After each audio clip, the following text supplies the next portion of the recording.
Do you have it? Did you pull it As up far that as fast? the thing for gate twist? Yeah. Yeah, so it's a fake mute 360. Basically, it's a caballerial. Mute is when you grab it with the front hand, everybody. Oh. Indie grab would be backhand. Backhand on the front side.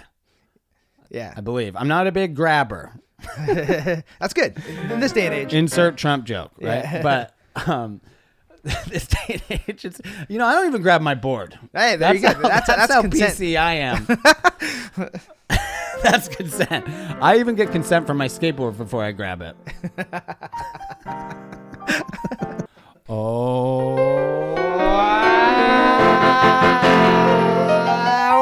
back. Welcome to Addictive Tickle 2.0, episode 2. I'm here with my wonderful co-host,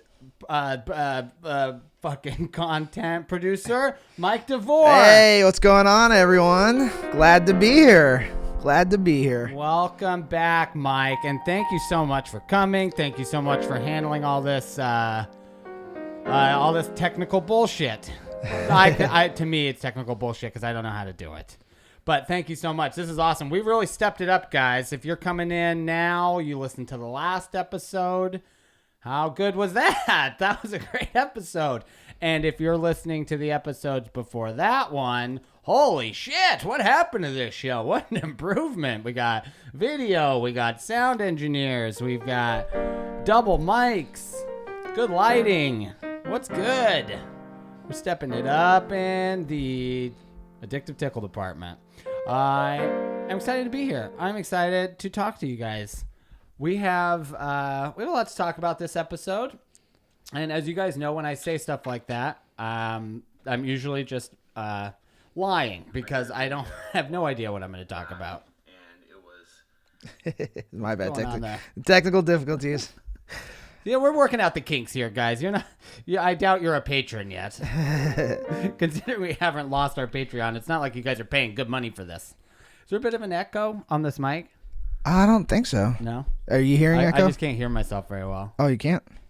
Let me just turn up my levels on my phones. Is that possible? Let's see.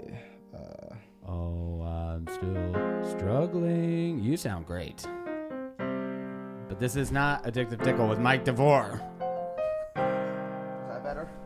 Hello, check 1 2. A little bit better. Still sounds a little echoey, maybe. Oh. But what does it sound like to you? How do I? It sounds. Everything sounds good to me. Let me trade your headphones. Testing. Can you get? Do you see what I'm saying? Don't I sound like light? Testing. You sound better, even in these headphones. Oh, really? Let me turn up your vocals then. Oh, we're getting there. Oh, now we're sounding real sexy. And I'm a screamer, too. I'm usually the loudest one. People have to turn down the volume on my microphone. More often than not. Oh, baby. Now it's not sounding a lot better. What do you think? Sounds good. Let's switch. Up in there. Let's switch headphones again. Switch back. We just got ear COVID. Oh, that sweet ear COVID. You haven't had COVID. You got vaxxed. I got vaxxed last Monday, shot number 2. And double dosed. I woke up Tuesday morning feeling like, oh, this shot ain't got nothing on me. And then literally an hour later, it all hit me at once. Like nausea, headaches, body aches, chills. And so I was pretty much out of commission for that entire day. For about a day and a half. But do you feel safer? I feel like, I don't know if it's just, I feel confident. This music does not make me feel safer. Do you feel safe? I feel really safe. Hey, I'm the only one that sings. I'm going to be like... I'm sorry. I got excited. The thing is I can't have anyone else sing on this podcast because literally everyone sings better than me. I have what has been called a horrific singing voice. I've been called what's been called tone deaf. You're the driver. I'm just here for the ride. All right. So I got you. I will not sing anymore. I already know this show is what's going to happen is everyone else I bring on is just going to immediately become more liked and more popular than me. How does that make you feel? I don't know. I'm excited for them. I'm excited for your guys' future. Thank you. I've already reached my height. We've already climbed Taylor's Mount Rushmore. After Taylor got in, I also speak to myself in third person. That's what's happened with just a little bit of success. But once Taylor got in Thrasher, Taylor could die happy. Now it's just about building up the team. Nice. Let's get it cooking. But you got vaxxed. I got 1 dose in the arm. I'm a dose away. Get my second dose in 2 weeks. And then I'm going to New York in May. Nice. That's the big plan. I don't think I told you yet. But yeah, New York in May. We got a show cooking, hopefully on the 18th or 19th at Arrogant in Bushwick. And tickets should be on sale on my website, hopefully within the next week or 2. But keep your eyes out. That's going to be really, really, really dope. And I'm going to have an amazing fucking lineup of comics. And then hopefully I'll be all over that town doing spots every night. You haven't been to New York, Mike? I have never been in New York. You want to go? I do want to go. Like, for the longest, my dream was to be on SNL. But then the more I do comedy, more I'm like, yeah, fuck that. Why? Just like, it just doesn't seem fun. SNL doesn't seem fun? Yeah, like the whole writing process, and also too, I don't strive to be an actor anymore. Right. Yeah, so it's like I don't care about being on camera anymore, even though I'm on camera. But if let's say hypothetically, I get on SNL. Okay. But I need to bring you with me. You come. I'd go. Yeah. Yeah. Right. Support. Yeah, right. Because we'll be the, to the Lonely Island, Addictive Tickle will be to the 2024 SNL. Yeah. What Lonely Island was to the, what was it, 2014? Or? I would say 2006, 2007. Do that. Oh, yeah, even earlier. Yeah. Okay, so that's our goal. Setting it up to episode 2. Is that what you want to do, SNL? Oh, of course. Okay. I would do SNL. I'd be good on SNL, but what keeps me from wanting to do it, and now on my new goal, this is how egocentric and what a megalomaniac I am, is now I'm just like, I'll host. When they ask me to host this year, I'll say yes to that. But an audition, I don't know if I can squeeze it in, Mike. Hey, man, it's too busy. But I talked to Sam J, and she's awesome. She's amazing. Amazing talent. I don't know if she's still there, actually, but she was telling me that despite what you might think, SNL is a grueling office job. Yes, I believe it. I believe it. And I got out of real estate because I don't want to do an office job. I don't want to be stuck under halogen lights all fucking day. Well, regardless of the circumstances. Well, almost. I think a lot of times people think the grass is always greener on the other side. Like people want to be writers, people want to do this, people want to do that. But when they're actually in the position, it's not as easy as people think it is. Like I was reading, it's not as fantasy. It's not yeah. Like I was reading a article about like how this Twitter thread about these writers that you have to make changes like the day of shoot, where it's like, hey, the actor, like the main actor can't come in today because they're feeling sick, so like the writers have to rush and like rewrite like entire scenes. Yeah. So it's just like I don't know if I want to do that. It would be high stress and high pressure, and I'm very precious about my material, It took me a long time to get these jokes to work. So to be in a room where everyone's like, not funny, change it. Like, we're actually, we're not going to put it in this week. I don't know if emotionally I'm capable of being on the show. Well, here's my thought. Like, why not just do it ourselves? Why not we control... Yes. I sound like a confirming police siren coming around the corner. Yes. I agree. I think that's exactly what we want to do. So we do our own sketches. We have our own celebrity guests. We book our own Kanye's. Yeah, man. That's the thing is like Saturday Night Live, it looks like I guess someone described it once as like the Super Bowl of comedy every week. Yeah, or they describe it as like it's a sporting event for comedy. It is, and I've been watching it, and I don't know if I've really missed that many episodes, to be honest. Yeah, same here. In the entire history of SNL, I started. My cousin got like the VHS set from like the entire collection back when they put that out in the early 90s or whatever. It was like an encyclopedia that sat on your shelf that was like every episode of SNL. And I watched all of them when I was like a young teenager, and then I just kept up with it since then. Nice. Like every week. Same here. And I don't really like it that much. Like you don't like the fact that you... I don't like the fact that I'm that guy. I don't like the show that much.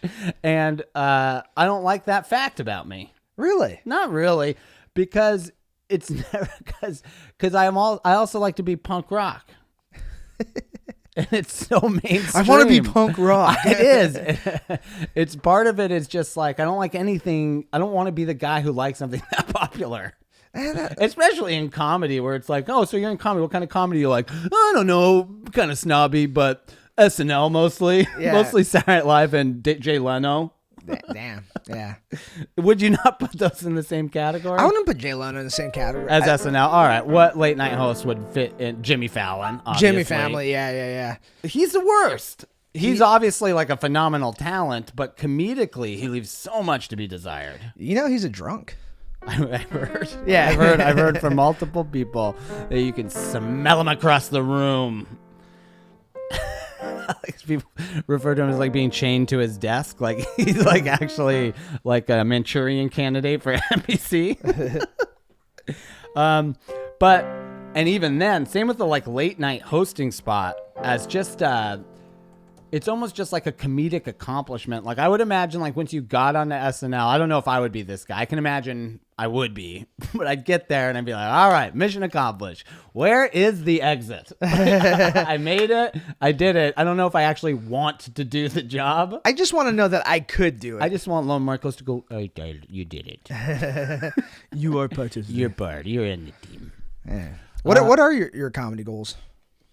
Well, SNL, like we've covered. Yeah. But I would also, I just want to tour. I want to do this tour. My biggest goal really is to be able to maintain this yearly, annual tour where I go around and skate during the day and do comedy at night all over the country and the world. Nice. That would be like my dream lifestyle. Ideally, it's so successful that I can basically invite whoever I want to come with me, be it my family or comics that I want to do comedy with, skaters I want to travel with, bands I want to travel with. Like if I can build it up big enough to just have like that much control that it can just be the Taylor Clark fantasy tour every year. That's beautiful. That would be like the ultimate dream. And for that to be bigger, better, bigger venues, new locations all the time. Right. Yeah. I love that. That's beautiful. That's a beautiful dream. Yeah, that's how this kind of all started, baby. I was like, what would be... You listen to Gary Vaynerchuk. Yeah. Gary V. Gary V. He's a monster and a beast. but he's right about a lot of stuff. And one of the things I heard him say that was like game-changey was about just kind of like chasing what you love and not what makes you money, which is terrible advice for some people. Yeah. Right? Because if well, let's be honest. Like if you're a murderer, I do you don't what want I to love. chase that dream. You're like, well, Gary Vee said, do what you love. You're like, I think you're taking the wrong meat off this bone. Is there right meat on any bone? The point is, my metaphors get confused. But I started being like, what would be my dream job? It would be skating and doing comedy, right? And it's a ridiculous dream. It's a job that doesn't exist. So you read a lot of self-help stuff, or you like look at that kind of motivational content online. You're gonna find a lot of these same kind of pillars that is in Gary Vee. It's in the 7 Habits of Highly Effective People. It's in like basically every book on habits. But essentially, you create the job you want, right? You find a hole in the market. You find the riches are in the niches, as they say. So I kind of have been doing comedy for long enough that I was able to see that there had never really been anybody that had talked about being a skateboarder, outside of maybe the off skateboard joke. Like, oh, my grandma got beat up by a couple of skateboarders or whatever. That's why I ride a scooter. Classic skateboard. Asian haters. Skaters are Asian haters. Is a common knowledge. No, of course they're not. Yeah. Skaters are phenomenally wide open. Have always been kind of, especially racially, they just were quite homophobic for a long time. That was our big. That's our cross to bear. Okay. Well, at least you guys acknowledge. I don't think anybody used the word gay more often than at the skate park. There were like gay bars and skate parks. That's where they talked about being gay the most. I think I heard a lot of it on Tony Hawk Pro Skater. There's a lot of gay bashing. Is there? No. Oh no. But like of the time, that wouldn't be surprising, really. Yeah. Right? If you were skating and someone was like, I think actually there's a name of a trick called the gay twist, and that was probably definitely is a trick name. They probably renamed it. But just like a classic example of like homophobia run amok within our culture. Because it was like the worst way to do the trick. I forget. I don't even know the whole history. I'm blowing it as a skateboard historian, but do you have it? Did you pull it up that fast? As far as the thing for gay twist? Yeah. Yeah, so it's a fakie mute 360. Basically, it's a caballero. Mute is when you grab it with the front hand, everybody. Oh. Indie grab would be backhand. Backhand on the front side. Yeah. I believe. I'm not a big grabber. That's good.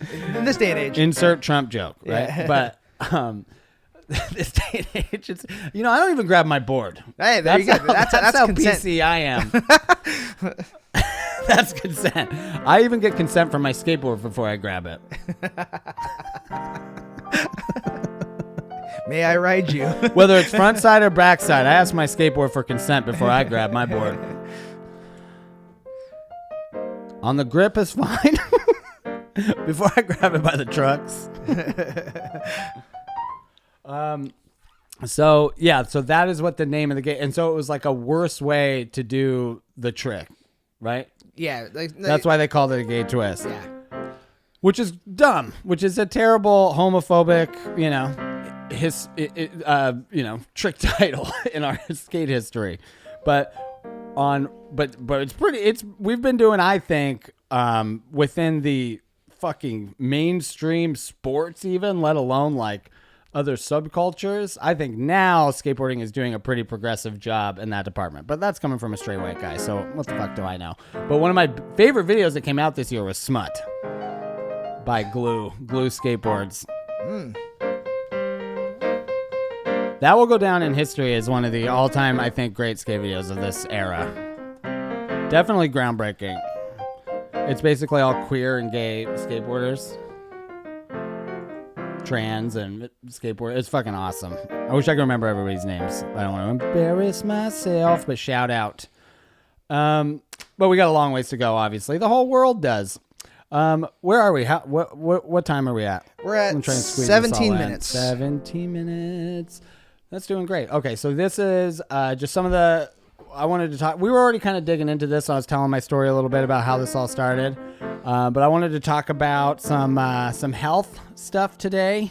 I've been on kind of a health journey for the last couple years, which actually, to bring it around full circle, around the time when I got into the Seattle International Comedy Contest, right after that was all over, 2017, I had to kind of turn my life around to prove to my wife that I could pursue comedy and not drop the ball as a husband and a father.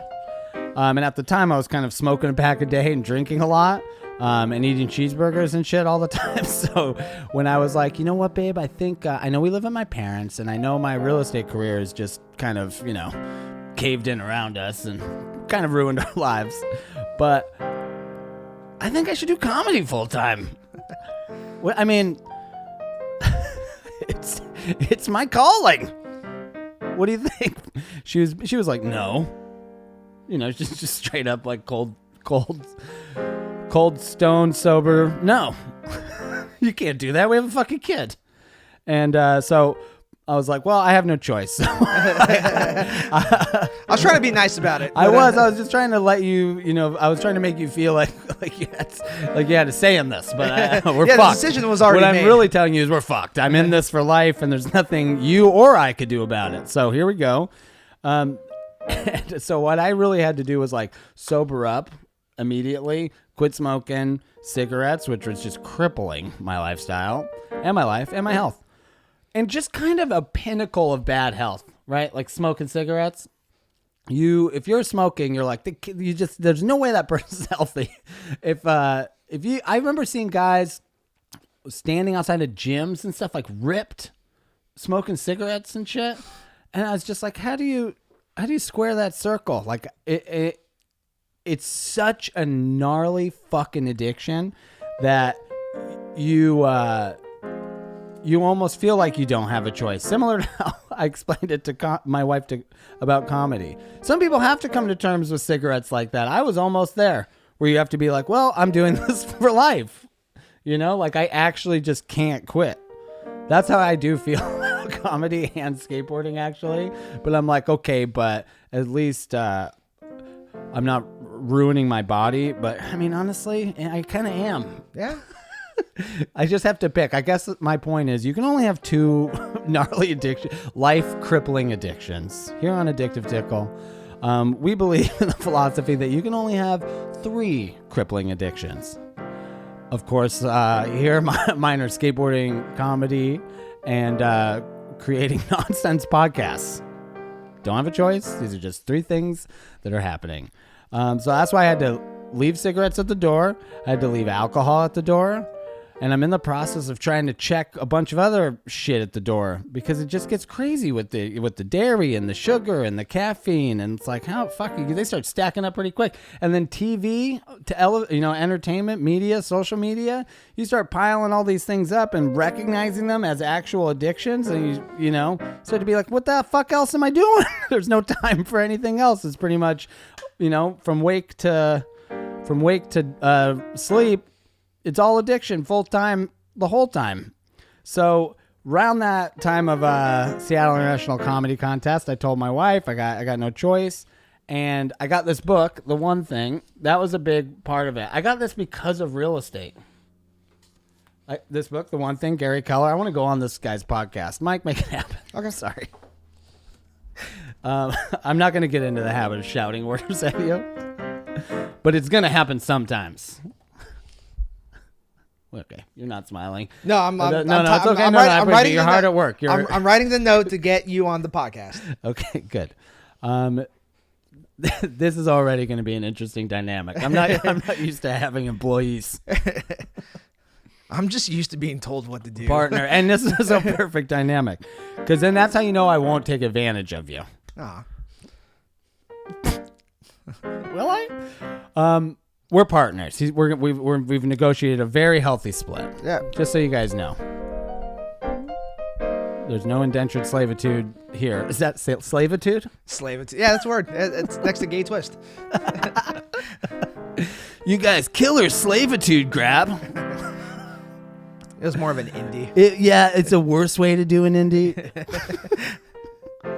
Nice keeping up on the titles. I figured I got this. I got this, man. On the trick names. So around that time of the contest, I got this book, which kind of framed, and I'm going to reference this book a lot. And if you guys have listened to earlier podcasts, I'm sorry, because I know I've talked about this, but it framed habit building in a really approachable way that got you kind of more excited about, creating better habits in your life. And I worked with basically 66-day challenges. And if you do something for what the philosophy of this book, and I think, that number doesn't have to be so specific. I like 66 because it's almost satanic. Oh, yeah. 2/3 of Satan is, still better than no Satan. Yeah, exactly. As far as I'm concerned. So healthy dose of Satan. Right. But you don't take it all the way. It's about the process of getting to Satan. So in 66 days, apparently, which I think I've found to actually be very true, if you do something for 66 days in a row, no cheatsies, you will no longer require willpower to do that thing every day anymore. Do you believe that? Yeah. I believe that. And if you do one at a time with a big overarching goal, and you know exactly where to start, what direction you're kind of going, stacking your what they call dominoes of habits, then you're always kind of looking forward to the next thing and not resting in your accomplishment the whole time. And then that way you're, absorbing the process, which in creativity and when you're an artist, it's really about enjoying the process and not, just looking forward to orgasming over the final product. Yeah, exactly. Right? So that's why I thought this book for comedians, for anybody in the creative process, I think is actually a very healthy book, even though it's written by a Christian real estate dude, because the big thing they ask you to ask yourself all the time is, if what could I do that or have, thereby doing it or having it, everything else in my life would be easy or unnecessary, right? So when you ask yourself that question, almost everybody goes, money. That would make everything easier and necessary. I wouldn't have to work. I wouldn't have to, I could just have all the time in the world to pursue my dreams, right? And then they go, oh, okay. How do I get money? And then this is why this book is great, because it's like real estate. It's like a great way to grow your financial portfolio so that you have more time to do whatever you want or whatever your goals are. So I heard that, and I was already in real estate, and I was like, this business fucking sucks. I don't want to be in this business. This has been, a treacherous hellscape. And it's full of just miserable, terrible fucking people. The whole industry is full of ex-cons. First off, the first thing you got to know is everyone in real estate is wanted somewhere for something. It's insane how consistent that is. But are you looking it up? National average of wanted criminals in real estate with real estate licenses? I'm just making a note of ex-con real estate. So it is crazy, but I mean, maybe my entry level in Brooklyn real estate, dealing with like Hasidic Jewish guys, was maybe gave me a bit of a bitter taste in my mouth for what kind of people work in this industry. And that's not like, I'm not trying to be like anti-Semitic at all, but anyone who has dealt with the Hasidic Jewish community knows that is a very large cult living in Brooklyn, and most of them control your rent if you live there. Like, they own an obnoxious amount of real estate. A lot of them can't read English. This is just true. It's true stuff. A lot of them can't read English because they didn't go to school. They read Hebrew. And a lot of the women are completely abused. They have to wear wigs. We'll cover this a lot probably, because I've been slowly learning more and more since I left Brooklyn about the Hasidic religion. And it's crazy. It's like a real, it's a real fucking cult, like a Jewish cult in the middle of Brooklyn. And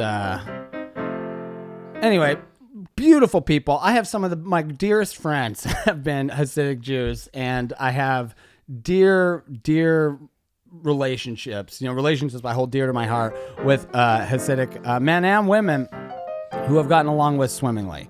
All that being said, those people are also in a cult. That being said, everyone's the worst. They're not terrible. I'm not even saying cult members are terrible, but let's call a spade here. Yeah. I mean, you guys have, dozens of children. They don't do vaccinations. They wear wigs. They're forced to shave their heads. The women are forced to shave their head, wear wigs. They basically have almost, very little rights compared to a normal American citizen. And it's shameful to me. And they're very, very racist, very homophobic. Okay, so this isn't everybody, of course, but this an absurd amount. So the Hasidic Jews were the original skateboarders. They were a bad lease. They called a gay lease. Oh yeah. That's like a front side lease with a clause about melon grabs. So I worked with these guys a lot. Where was I going with all this? Oh, working in real estate. That was my entry level. It was like, okay, so this is the industry. It's like 50% Hasids, and then everybody else, right? I loved real estate because I loved working with people. I loved finding people homes to a degree. There was enjoyable factors within the process, but overall, I didn't like looking at people as if they were fucking dollar signs. And this is what real estate really does to you. And some sales job, but specifically real estate, because you have to treat everyone like a lead. Like, that is how you become successful. As a real estate agent, especially, you got to treat everyone like a lead. Now, no matter how you proceed on that lane, in that path, no matter how you go, you're going to treat people differently than you would if they weren't a lead, so you just start looking at people as dollar signs. And I did it for 10 years. I'd like to think I was one of the good guys, but at the end of the day, no matter how good of a friend you are, no matter what I think of you, if I hear you whispering about the fact that you're moving this month and you got a good budget and good credit, I'm trying to rent you an apartment. I'm trying to sell you a house. Every real estate agent knows what I'm fucking talking about. Now, I know not all of you are monsters. I know not all of you Hasids are racist, culty homophobes, but some of you are. And real estate agents, almost all of you are trying to get leads. That is the number one job. And the point is, it is a really good way to make money, to build your finances up, is to do real estate. As an agent, sure, if you can do it really good, but it is a very committed job. You're working tons of hours. And if you do it right, you follow a good process, for sure, you can get rich quick. And if you have a good moral compass, you can do it without being a bad person at all. Very possible. It is fucking rare. Eventually you're going to just hide a little detail, move a number here. I don't even know. I never even did any of that. It's more about just like, I know that the air conditioner is broken, and as long as nobody asks about it, I didn't lie to anybody. And that might be the difference between whether or not I feed my kid this month, right? So there's always going to be a little bit of dodginess within the process. And that might be any sales job, but with real estate, you're dealing with people's lives and homes and stuff. And that kind of weight became really, really hard on me once I started doing sales, trying to sell houses, because you're like, this isn't just a year lease to some college kid, right? Where you're you're not going to find better than this. You're going to have to just make a move on one of these apartments or not. Air conditioner, schmare conditioner. It's a year. It's not as big of a burden than if you were going to make essentially that same decision for someone's $500,000 mortgage. It's a huge, I was just I don't know. I never ended up selling one house, and it wasn't because I don't trust myself or anything. It was just because once I started to process what it's going to be like to do many transactions a month. And when I was doing New York real estate, renting apartments, I would do 15 transactions a month sometimes, rent 15 apartments. Now, the process of renting an apartment and the process of selling a house is almost identical. There is otherwise there's a mortgage broker involved and a home inspector involved. But other than that, you're filling out paperwork, you're looking at properties, and you're signing documents at the end, It's just the difference is how much money is being transferred, and the amount of responsibility involved in any one of those engagements. So what I'm saying is, I was like, fuck this. My one thing is going to be comedy.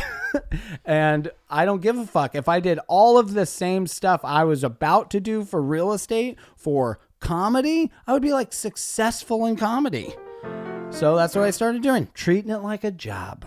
Just writing every day, trying to get booked, trying to treat it better than I did before. But it didn't happen overnight, Mike. It didn't. I know. You were pretty much there. I met you in 2017 when I did the contest, right? No, I think 18 the year you moved. I moved up here in 2019, but I was doing a book a tour of shows in the Pacific Northwest 2018. Okay. So we might have done a show together, but I don't think we really hit it off until I moved up here.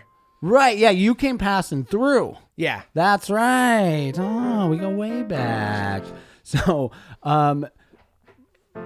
I'm trying to remember just kind of where I was in this process when you met me, but I think I was just quit drinking, essentially. Okay. Yeah, because I was after that contest, and this is why that book made me feel confident in being oh, I think I'll be fine. I will eventually be a professional stand-up comic.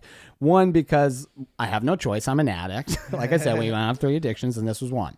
So I did comedy full time, knowing that it might take forever and knowing that my level of what professional stand-up comedy meant, where I put that bar had to be very low so that I could know that as long as I get there, I will be able to maintain a degree of satisfaction. Yeah. You know what I mean? Not even happiness, but just satisfaction. And that really is just enjoying the stage time, doing pretty good shows, and making what some people might call a living, just that's it. That's all. As long as I can get to there, we'll be able to build as a foundation. We'll always be able to build on there. And I knew I was stacking habits in a healthy way, so that I was like, if I get there, I can stack more healthy habits on top of that. I can build, hopefully, on top of that, and so on and so forth, lining up the dominoes, as they say. They use that metaphor, the dominoes, in the book. I actually have them drawn right there, but like, we'll take a photo of it or something. But I basically knew that like my first domino had to be smoking. And they say whatever the first domino is will knock over another domino like 50% bigger than the original domino. So you basically can knock over a domino twice the size. So whatever your first habit is that you want to stack, essentially, will knock over another habit that is as twice as hard, or like twice as big, or would do twice as much damage to the overall dominoes. I might be losing it a little bit here. But I knew that if I quit smoking and quit drinking and started eating healthy and focused on my health, that like the rest of it would be easier. So I wasn't going to be like, well, I need a YouTube channel and I need a podcast and I need to do all of these things right now because I'm a professional comedian going full time. I was like, no, I just need to maintain the current habits that I have, which is like going up a lot, writing as much as I can, and performing. We essentially just keep going up, performing, trying to get booked, which I did any effort of ever in my entire career of trying to get booked, which is I think 90% of the job as I've moved forward in this industry. Most of it is just begging for work. Yep. And it's all who's better at begging, and whose work is more, the least toxic. Like, so it's whoever you're begging has to look at all the other people who are begging and go, this one makes me feel the least bad. And that's the one they choose. So make the people you're begging for work feel the least bad about booking you, and you'll go further than if you didn't beg for work. That's it. That's a big lesson. But I'm only saying that because I knew I had to like quit smoking, quit drinking, and the drinking thing was really just because I was like, I'm going to be out every night. I can't have I tried with the special occasions thing at first, and I was like, the definition of special occasions gets real loose after the first couple special occasions. You're like, wait, it's somebody's birthday, eventually. So I had to just like cut it out completely. And I still smoked weed, so I was like, I've got a intoxicating vice, to deal with. One of three, right? What do we say? We're stacking them up pretty quick. Skateboarding, weed, comedy, weed, caffeine, podcasting, and heroin. And my little heroin addiction that I've been nursing in the corner. Spoiler alert! I'm a junkie.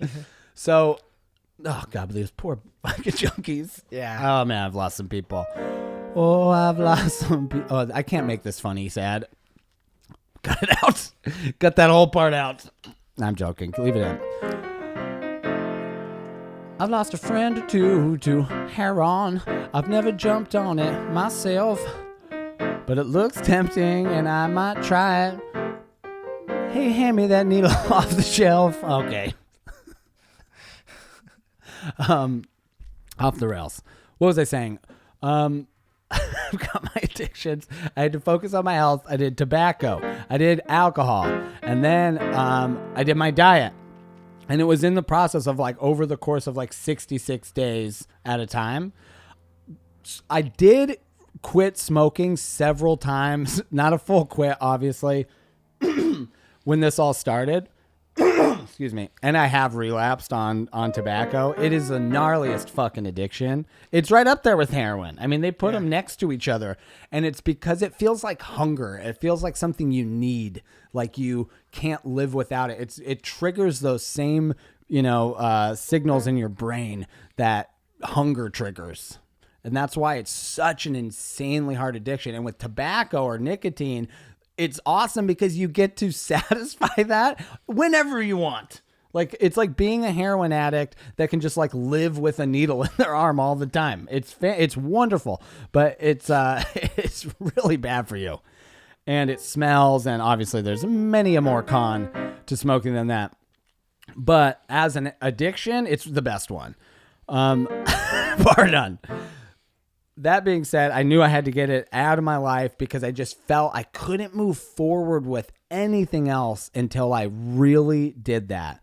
So I had been smoking, but I used the easy way to stop smoking, which is very similar to one thing in the way that you like create a permanence around the thing you're trying to do. And that was what the easy way to quit smoking did. Is it's like this guy reads the whole book. It's a British dude. And you hear this guy's voice in your head all the time being like, why do you want that cigarette? That nasty, nasty cigarette.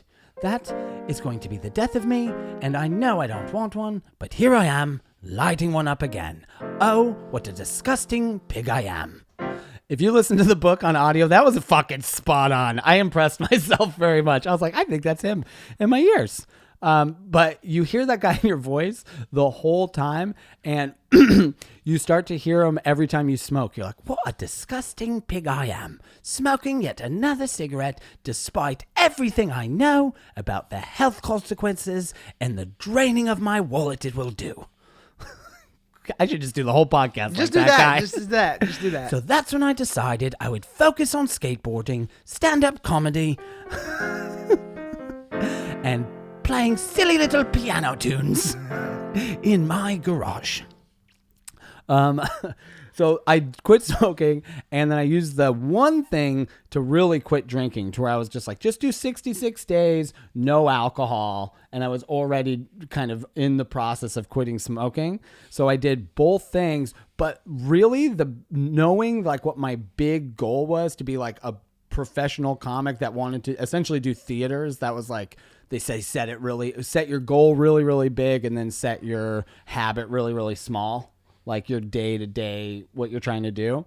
So I was like, all right, if I want to do theaters, I got to start small, create healthy habits. And it was exciting to try to keep stacking them because I was like, this leads to theaters, you know? And so after that, it became more about getting booked. And then I was like, every day send like one email, or not even that. Like if I would be like, write down one booker you want to talk to, or like send one Facebook message to someone about a show, but like put a concentrated effort into trying to find work for 1/2 a second a day, like setting it really, really small. And then with the goal of like, eventually I spend like 2.5 hours doing this. I don't even have to think about it because it's just something I do and I just have to keep up with it.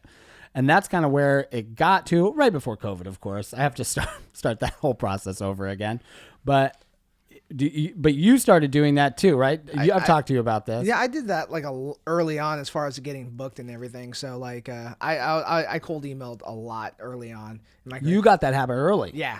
Good for you. And then I also just I became sober when I started comedy too. When you started doing comedy, yeah. Did you in the secret society? Not in secret society, but like in San Diego, like I was like I was in the Navy at the time. And I was just hating life, so I was just like, all right, let me clean up some of my act. And like, so I stopped drinking, and I just started comedy, and I just been sober since. Well, good for you, man. That's awesome. I didn't know you were sober too. Yeah. And you don't smoke weed either? Not anymore, no. No. Good for you. I don't know if I'm ever going to be able to put that one on my like list of like never do it again, but I would like to pull back. But hey, just take a little bit at a time. One step at a time. That's what we're talking about. Set that domino. Here, right? Yeah, set that domino. That domino is 14 dominoes away. I have 14 other habits I want to stack before I get to don't smoke weed as much. Yeah. But I'll get there. That's awesome. Yeah. So when you already had that habit, I'd been doing comedy for well over a decade. By the time I was like, I should start trying to get work, because all I really cared about was like the joke, like just like get this fucking joke better. And I would produce shows all the time because honestly, producing a show to me was easier than trying to get booked all the time. Like trying to like message and beg for work. I just never fucking found it very comfortable asking for stage time. And a lot of that, Mike, was because I didn't think I was that good.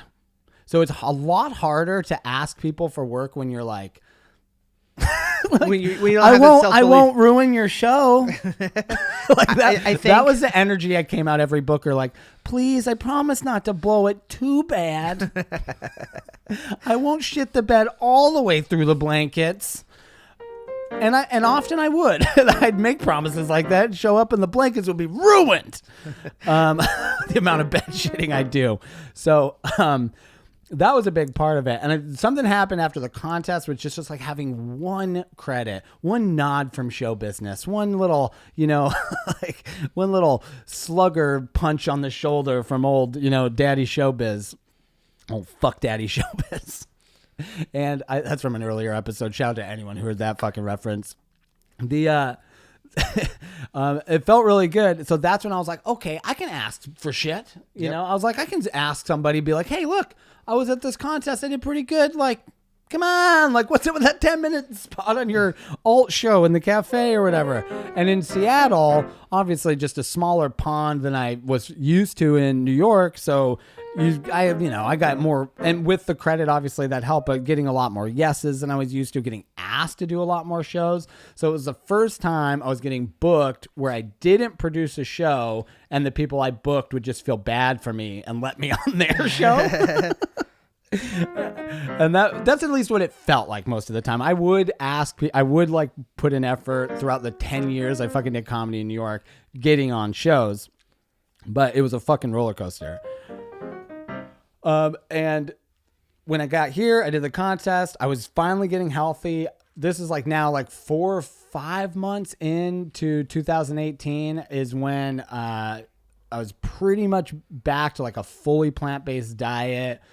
And I was not smoking, I was not drinking, and I was waking up early and like hella focused on renting apartments in New York remotely, because that was like my day job while I was like trying to get my comedy stuff going. And then Karina went back to work like at first like fucking cleaning houses and shit on TaskRabbit. Keep in mind, my wife is an NYU grad on a scholarship. She went to NYU for theater, graduated it with Tish, and speaks fucking 3 languages, working on her 4th, and is just an amazing talent.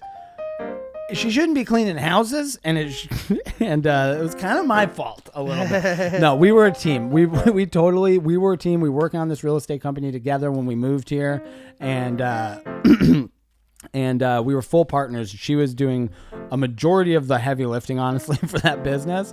And so when it caved in, she kind of had to just figure out what she wanted to do again. And, I kind of had figured out what I wanted to do. I just didn't know how to get there. And we were living at my parents' house, broke. I mean, fucking broke, dude. Like, we drained our life savings trying to start this real estate business, and it fucking did not work out. So, so when she was cleaning houses and I was renting apartments remotely in New York, just sending out leads, just trying to have people call me, and I'd be like a 3-hour time difference, and I'd be talking to them about cool things to do in fucking Park Slope, and I'd have to have one of my friends go meet them in Park Slope, show them an apartment that they wouldn't take, for like 6 or 7 months I was doing that. And it was like barely, just for like a couple of grand a month. Like if I was lucky, if it was like a good month, because I had to split every deal with the agents I was sending the leads to, and then close them remotely, because I'm the only one that knows how to do this job. But no, I worked with great people. They, a lot of them don't work there anymore. Thank God. Fuck real estate. So fuck real estate. I finally was started making enough doing comedy through following these processes and lining up these dominoes that I was like, okay, now I actually don't need that side job renting apartments in New York. I can just fill the gaps with anything. I didn't need less money, so I started driving for Uber Eats. Yeah. And I was featuring a little bit more. I was actually getting booked. I was lining up a lot of work. And then over that year while I was driving for Uber Eats, I kept stacking all of these habits because I was like, oh, I've always wanted, dude, the miracle morning. That was the other big thing. So, sorry. Sorry, I started smoking again. It's not true. What happened was I was doing a really good job, not drinking, not smoking, building healthy habits, with eating healthy, And then I started to add things like skateboarding back in, like as regularly as possible, because I would like legitimately notice pockets of depression and I would backtrack to like what was going on during those pockets of depression. And it's like, why was I depressed? I don't know. I was living at my parents' chasing a fucking comedy dream at 35 years old with a wife and kid in a farmhouse in the middle of a Northwest swamp. So there were other reasons that I was depressed. But when I would take a hard look back at those times, it was because I wasn't skating. So I would skip days or weeks of no skating, because skating is essentially like my fucking right leg at this point, where it's like if I'm not doing it, it's like legitimately feel like something's missing in my life, and I'm walking with a limp and I don't know why. And I'm like, oh, that's right. I fucking haven't, been in touch with my entire childhood and half my personality in a couple of weeks. So I just made it a point, very much like I would quit smoking or anything else, to just make sure I skated regularly. And when that started happening, the exercise and all that stuff took on a completely new level, because at this point I was like, waking up, taking cold showers for 2 minutes a day, and like doing push-ups all the time, and all of this stuff, kind of just because I knew it was good for my body. And then once I added skating back in, it became focused. Like, oh no, I have to do these things so I can skate. And I started doing all of my exercises kind of focused on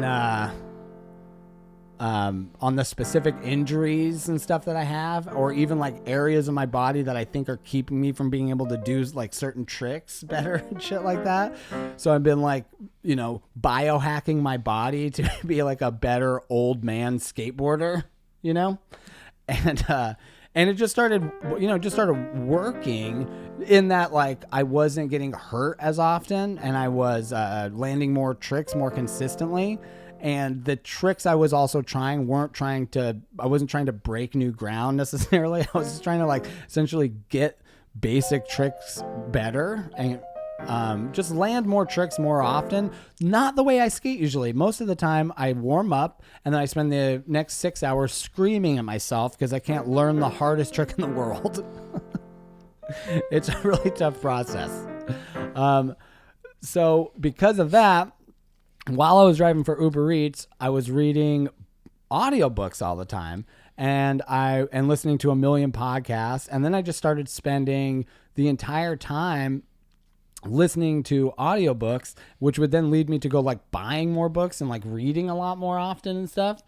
And the Miracle Morning was a book I found through the One Thing podcast. What's the Scientology guy's name? L. Ron Hubbard. Not L. Ron Hubbard. Hal Elrod, I believe is his name. I know it's basically the same name. Is it the same person? It has to be. If I know anything about Scientology, aren't they reincarnated alien spirits or whatever? So it is the same guy. L. Ron Hubbard also wrote this book, which is I do believe in, called The Miracle Morning, and I think this guy's religious too. But I'll because he uses the word miracle. Oh yeah, I think he talks anyway. Irregardless, that's the wrong way to say it, right? Regardless of anything I've said so far, I read this book. God, this is a real clunky segment so far. I read this book, The Miracle Morning, which set up basically like 7 things in a row that you could do every single morning that would essentially like increase your effectiveness, your productivity, your overall satisfaction and happiness and stuff like that. So I didn't even, honestly, I'll be honest, I never read this book. I heard him on a podcast say these things and I was basically all I needed to hear. I was like, that makes perfect sense. I don't need to read any more of this book to understand why it would be a good idea to like put these things, like front load my day with these things. So it was basically the morning savers, which is it's like the S is for silence, meditation. The A is for affirmations. Same positive things. Do you have any affirmations, Mike? Sorry, say again. Do you? Will you fucking listen? The one time I'm not listening, you asked me a question. You asked me about affirmations. Do I have any? All right, let's bring it back down. Okay. Sorry. Get a little more peaceful. All right, here we go. We're talking about our miracle mornings. The S is for silence. The A is for affirmations. Mike, do you have any affirmations? I do. Oh, can I hear one? Yeah, just that I am enough. Well, I disagree. I think you have a long way to go myself, but I like it. I like that. I am enough. That's very Stuart Smalley. I'm good enough. I'm proud enough. And gosh darn it, people rate me. I mean, like me. I do affirmations that are more like, I host SNL this weekend. Okay. No, that would be awful. My affirmations are similar. I'm one with everything. I have, love and happiness reign through my body. These aren't real. I'm not going to tell you my goddamn affirmations. I'm not going to be that vulnerable. What a loser this dude is. Put it out there. Like I put out my, I put out my affirmations before. Did you? Yeah. I have things. My time is wisely invested. I like that one. I've been using that one. Okay. I also say things that I don't think are true yet. This is what I think is important. When I say these kind of affirmations, it does make me more likely to spend my time effectively, especially in the beginning of the day, where I like write down. They're almost like goals. I wrote purpose, meaning, and significance equal successful life. What else I got here? This one's good. My family is bringing itself extreme joy through the power of positivity and love. Aw. Yeah. I hate my family. Many of them I wish this upon. I also, at the back of my journal, I have a list of curses that I read. List of names that I curse every night before I go to bed. But I do my silence, which is meditation, and A, affirmations, and then V, visualization, which is really just planning, goal charting, calendars, organization, let's call it. That's the V. And then E is exercise. Add a little exercise after that V. And then the E is exercise. We already covered that. I should add memory. It should be savorsm. After the E is R, which is reading, right? Just do a little reading each morning. That'll make you better. And then the last one, S, scribing. Now this is a stretch. It means writing, but savor would be ineffective and not as fun to say. So, I started doing that. I already had a couple of them. I had kind of been meditating, but not like strategically.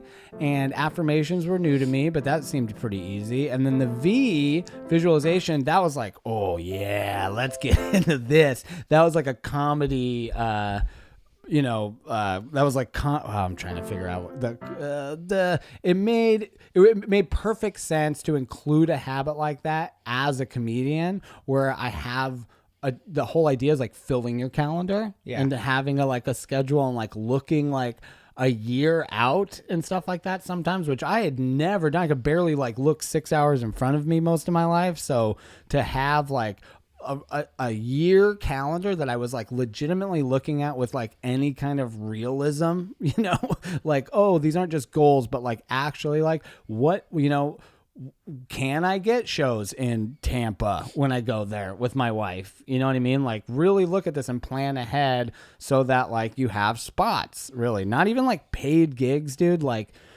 spots. You know what I mean? Yeah. Because we just want to get up at the end of the day. I'll get paid. Like, was it Bo Diddley? It was like, I'll get paid to travel. I do the shows for free, right? Yeah. So that's how it feels. I just want spots, and the better the spot, the better my comedy gets, right? So the SAA, the V, and then when I got to the V, I was like, oh, this is just going to help me get booked more if I just, this was going to be where I put that every day. Not like, oh, I'm going to email bookers every morning, but actually like I'm going to write down like, who are the bookers I want to talk to? Like just as I'm looking at my calendar, like, oh, it would be cool. This is the show. I have this Wednesday open. What are shows on Wednesdays in February? And then like, maybe I go, fucking 2 towns over for that show. Or maybe I go to Portland because I have 3 days in a row that I don't have spots. And then pretty soon you're like, fuck man, I'm getting booked. You got spots, you got a full calendar. And that was all because I like spent 5 minutes looking at a calendar every morning. You know what I mean? So, and then the scribing at the end, the ER. So I already had the E because I was exercising every day. And then I added the reading, which I wasn't doing. I haven't been a big reader since I was in fucking elementary school. So just having a book that I would like kind of read a few pages from like each morning was like huge, because even if you only read like a few pages, a day, like you read a book a month, like I was reading 12 more books a year than I was before. So all of this stuff, all I'm getting to is it created insane value to my comedy career and just my overall contentment, and it wasn't because I was getting booked at like fucking casinos, you know what I mean? Like who gives a shit? It's not like, but I was getting spots. Like I was going up all the time, it was still better than better comedy than I had ever done. And I was getting up more than I'd ever gotten up before in my life. And I lived in New York City where you could get up 4 or 5 times a night, but you would get like, let's just, if you wanted to put numbers on it, you'd get like $2 of value from going up 5 times at 5 open mics in New York, followed by like maybe 1 booked show at the end of the night that had like 15 people. And this would be someone who's like hustling. Like this is like a TV credit lifestyle. Yeah. Where you like in TV credit, people in New York still, a lot of them anyway, do open mics still, because you're like, fuck, it's 5 o'clock. There's a stage. I want to go work out this joke, and I have 3 book shows tonight. So why not? Right? Yeah. There's less of I've found in my time in LA and New York that like that is a big difference. Where I'm like, LA comics, once you start getting booked regularly, open mics go away. I don't think that's as true in New York, but irregardlessly,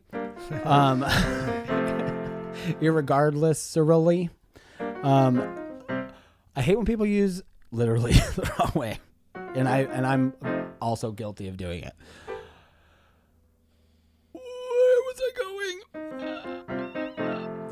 Savers, scribing. Oh, that was right. So I was started reading more often, and then because of the S at the end, I started writing freestyle writing, like free form, like stream of consciousness style writing, like freestyle, like Eminem. You've been freestyling. I write my freestyles. I don't think that's freestyle, Taylor.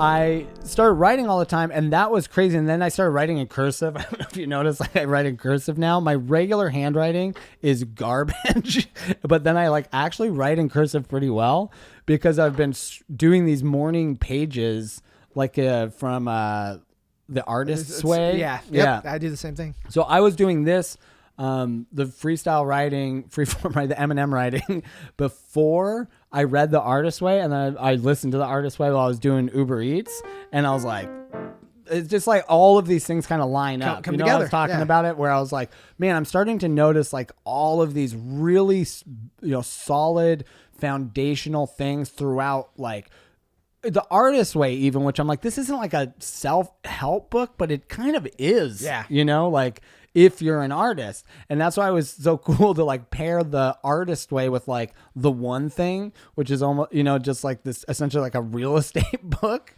And then the Miracle Morning, which is like written by a guy who sold fucking Cutco knives, right? Yeah. Like these worlds.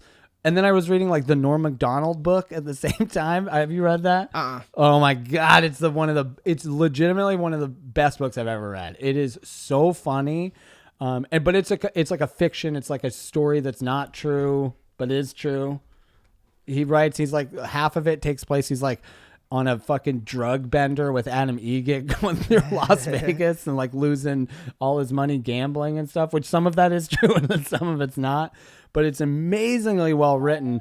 And but I was comparing, like, I was looking at his comedy career. This guy I consider to be maybe like one of the all-time best, greatest comics of all time, and kind of wondering like what his habits are, you know, and how he got to Where he's kind at. of to be just such an amazing artist outside of how he became successful. Like, he's just, as an artist, he actually, I think, famously says comedy is not an art, it's a craft. Wow. But I actually consider him to be one of the greatest comedic artists I've ever witnessed, because of how defined his voice is and how casually funny he is, but at the same time being so obviously thoughtful. You know, like, he's very well thought out and articulate. And the moments are, you know, the best moments of Norm Macdonald's comedy aren't like incredibly defined, you know? And as I was reading The Artist's Way and then like reading Norm Macdonald's book and like going down the like Norm Macdonald rabbit holes and stuff of his comedy online, you start to see that he probably does follow so much of that process. Like, I'm sure this guy, you know, does his pages. I'm sure he reads and writes like every fucking day. Yeah. You know? And so it was really confirming. So from all of these different sources I was consuming, it was all confirming that, like, even though I was like delivering Chinese food to college kids in the U District, I was like, I think I'm on the right path. Yeah. You're absolutely right. Like, I'm kind of similar that way, where like everything that I've consumed, including The Artist Way, like makes me feel like as long as I'm trusting my creative process, I feel everything's falling into place. If that makes sense. Yeah, totally. Yeah. Because you can, on the surface, it might seem like you're a complete fucking loser, right? Like, I'm talking about me. I'm driving. Yeah, sorry. No, you're right. I am a complete single tear goes down your cheek. No, I'm looking at the surface level. I'm like, here I am, 36 years old. I lived in New York for fucking 10 years. I just tanked a real estate company. I live at my parents' house. I'm driving for fucking Uber Eats. I'm halfway up a flight of stairs to take 2 Big Macs to a fucking 6-year-old who got his mom's phone. You know, it happens all the time. And and I think this is where I'm supposed to be right now. I think this is exactly what's supposed to be happening. Yep.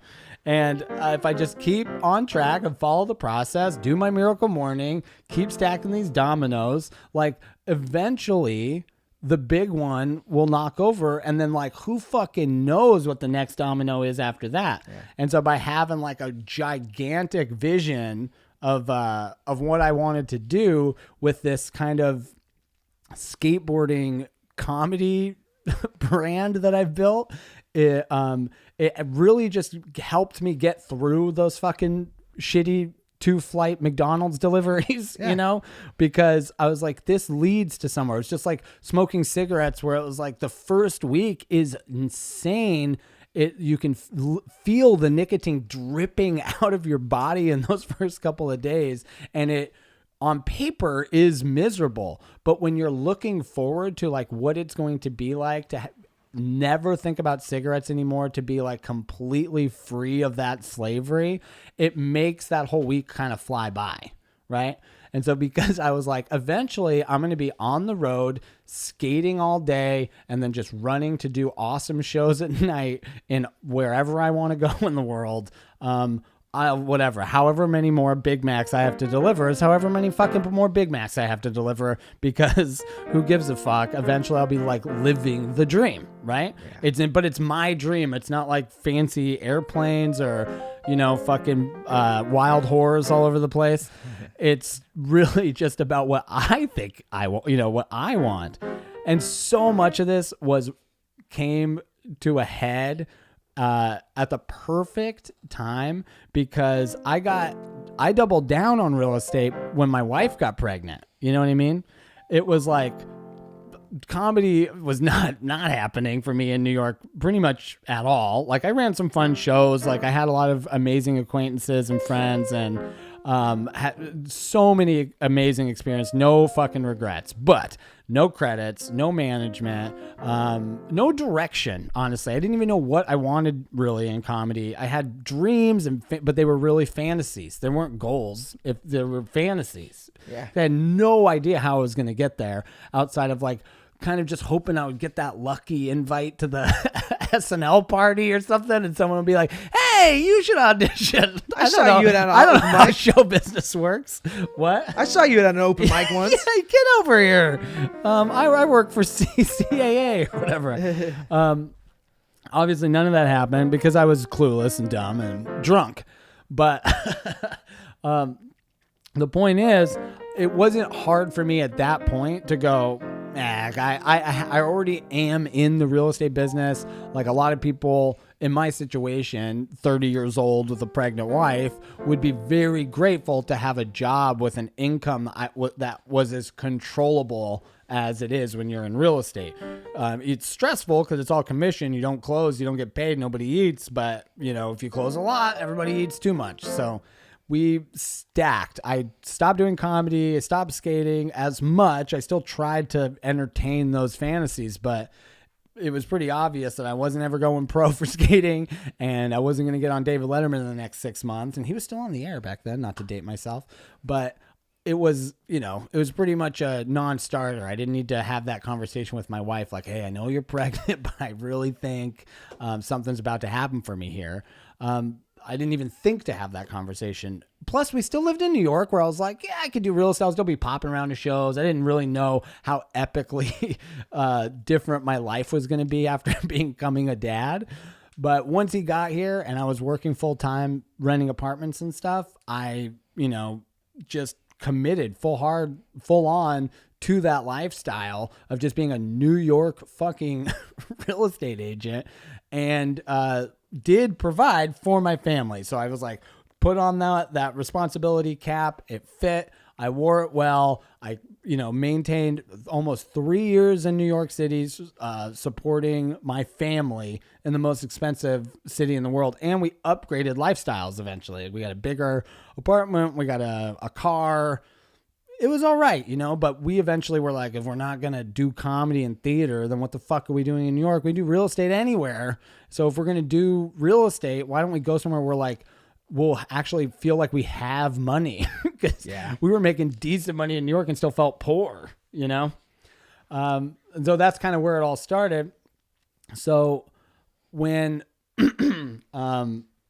but I had no enjoyment of the process because I had no dream, right? Like it was just money, essentially, right? Like I wasn't like, oh man, I really want to start a real estate business because I just love being a leader, you know?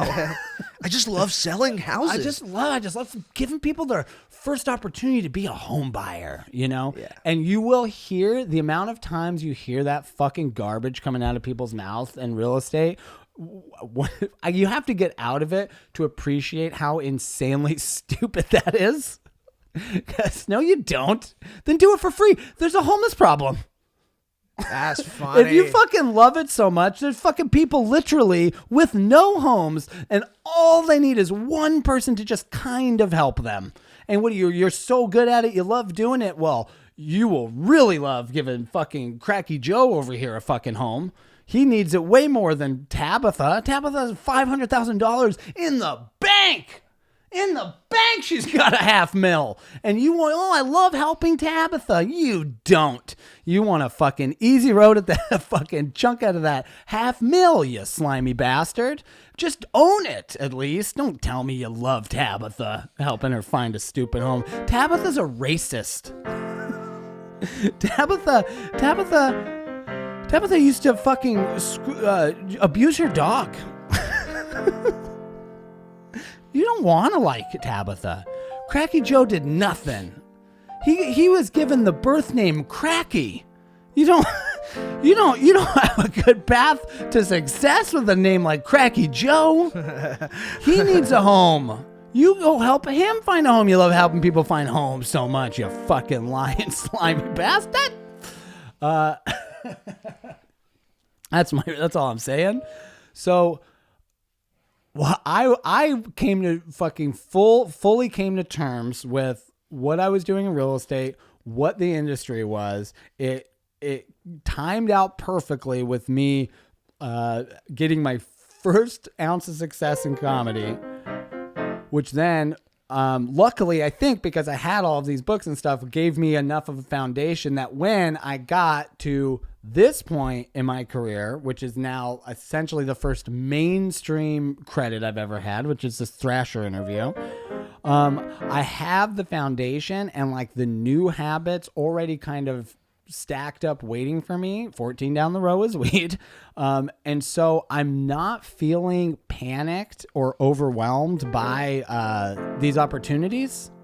And I think that's why I was also able to like line up management. Did I talk about management last episode? You briefly? Briefly, yeah. Well, I'm not going to talk about it much this time, but that's like the Thrasher led to the management.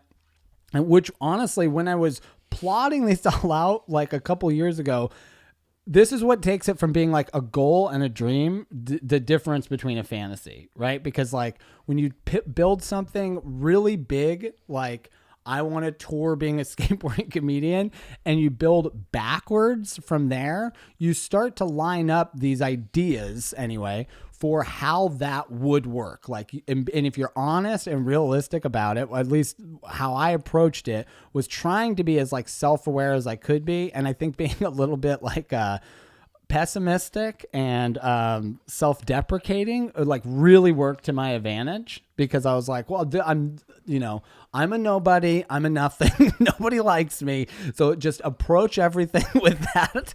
And it was like, rejection doesn't phase you at all, because you're like, of course. Every time someone says no or this isn't good, you're like, of course, like I agree. Not gonna fight you on this. I'll take it from here. And then you go to the next person, and if they don't say that, you're like, holy shit! You're just so excited that someone didn't tell you to go fuck yourself. They all feel like wins. You know what I mean? Yeah. I got the threat. So I was working my way backwards when I came up with this fucking crazy skateboarding comedy dream. And I was like, wow, man, if the coolest thing, like you work from like an ideal point, I'd be like, ideally, the first big credit I have is like Thrasher. Like that was like a throwaway. I was like, it probably won't be. It'll be fucking Fuel TV. It'll be like something not as cool. And I would take it because right now I'm driving fucking Uber Eats, right? So it's like, I'll take anything that will move me in the direction I'm trying to go, which like would be, touring and doing theaters and skating all day. So what happened is the Thrasher thing did line up, and because I had that crazy vision of like, well, man, if the Thrasher thing happens, then man, I bet you I could like get repped by like a really good management company. Ideally, not a traditional management company, like a company that like represents skateboarders, right? And so I looked up like, what are these companies? And I found out like I have a really good friend who works kind of with one of the owners of what would be like kind of the ideal management company. And so I'd been talking to him essentially for years, and kind of we've been talking about that management. I think actually he told me about the management company, which is then why I was like, man, that would be cooler to be repped by a company. Like I didn't really know skateboarders had managers in the way that actors or athletes do. Mm-hmm.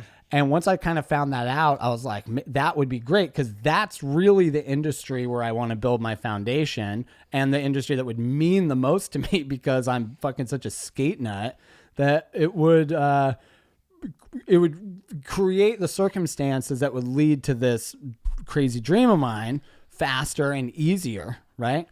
And where I think I could provide like essentially the most value, because I knew that there was kind of a hole in the skateboarding industry for a comedian, for like an actual comedian, not just like a skater who's kind of funny sometimes, yeah. And you're feeling it. I'm trying to. But it looks like because of that kind of grand picture of what I wanted to do, that the Thrasher thing, that it all did. It led to the next domino. And I'm only bringing all this up. Really, it all started with health, right? Yeah. Because in my darkest moments throughout like what are now like the greatest successes of my life, in my darkest moments, I've been like, man, just fucking roll up another spliff, like let's go drink a fifth of tequila, or like in my darkest moments, I think about those things, but at no point ever throughout any of this have I has the reality of it happening even seemed possible. Like it not even close. Like nowhere in the process am I like, man, this is great. I'm going to fucking party, like cheat on my wife or something like that. Like this is what I see people do in situations like this when they get their first like ounce of success or victory or anything. Time to ruin it. Time to fuck it up, which is my history, like in comedy anyway. I haven't had like that many opportunities, but there were definitely things in New York or shows I had been on, people I have talked to, where I just completely fucking blew it, where I was like, this is good. I had a good show. I'm talking to someone who matters. Foot in my mouth, like ruin it. Like they'll never look at me the same again. I don't even want to name names. I can think of at least 5 or 6 times where I might have been able to turn something into an opportunity and I did the opposite. Young, drunk, essentially, is what it comes down to. But not knowing what I want, not knowing who anybody is, not really understanding how not only show business works, but how business works. You have to like provide a service, provide a value, know how to sell yourself. Like this is all stuff I learned in real estate. And then when I started doing comedy, I was like, none of that applies. This is, punk rock and roll shit. What's fun? Everyone knows who's funny. Yeah. But it doesn't really matter that much. Luckily, all of this to say, I'm reporting to you that although my shoulders have been dislocating, I am in I think the best health I've ever been in my entire life. That's beautiful. I'm drinking smoothies. I make my own kombucha. I do exercises every day. And I no longer eat fast food all the time. But sometimes I do. I like how you said all the time. I used to eat it all the time. We and my wife were talking about this. It's like that first, when you get a car, fast food is cheap. And it's something that you couldn't have anytime you wanted when you didn't have a car. Yeah. And so as soon as you get a little bit of money, for a lot of kids, this is like an American thing for sure. As soon as you get a car, you get a little bit of money, you just start being like, you know what? I want some McDonald's apple pies right now. And there's no mommy or daddy in my car to say I can't. I'm going to drive right up there. I'm going to put my own fucking $2.50 on the counter. And I'm going to eat those apple pies in the car while I listen to fucking Tupac. Which is, by the way, the best way to eat apple pies. There is no better way to eat apple pies than with a little Tupac pairing. How are we doing on time? We are at 1 hour and 22 minutes. Whoa! Yeah. Oh shit! Oh, you should have said something, man. We did it though. Good. What a tale! What a journey! You wrapped it all up and everything. We didn't get a full song, but we got a lot of riffs. Yeah, we did. We could piece something together with those, and no world-saving ideas, but we got long stories, a bunch of long stories. Talked about health habits. I went through all of that stuff. I know. Sorry, long-time listeners are repeating a lot of stuff, but this is Addictive Tickle 2.0. That's right. We got a whole bunch of new people, and I'm saying this to like 8 people who listen to those other episodes, but those are my fans, and you are my world. All right, we're gonna wrap it up. World-saving idea. Next week we'll double up. Next episode we're gonna do 2 of these a week is the goal. So next time we'll double up. We'll do 2 world-saving ideas, and I am fully aware of the entitlement that I have as a straight white guy trying to save the world with my silly fucking ideas. Listening to the other episode, I was like, this sounds a little entitled. Like, I'll figure it out. I know people have been working on this for hundreds of years, but I think me, skater comedy dad, he'll do it. All right, guys. Thank you guys so much. We'll see you soon. Mike, you're the best. Hey, thank you. I appreciate that. gotta- I'm enough. I am enough. I'm enough, you guys. You're enough. You're special and you're beautiful. And I need your money. You guys buy my t-shirts, please. Sign up to be a patron. I love you. This has been Addictive Tickle.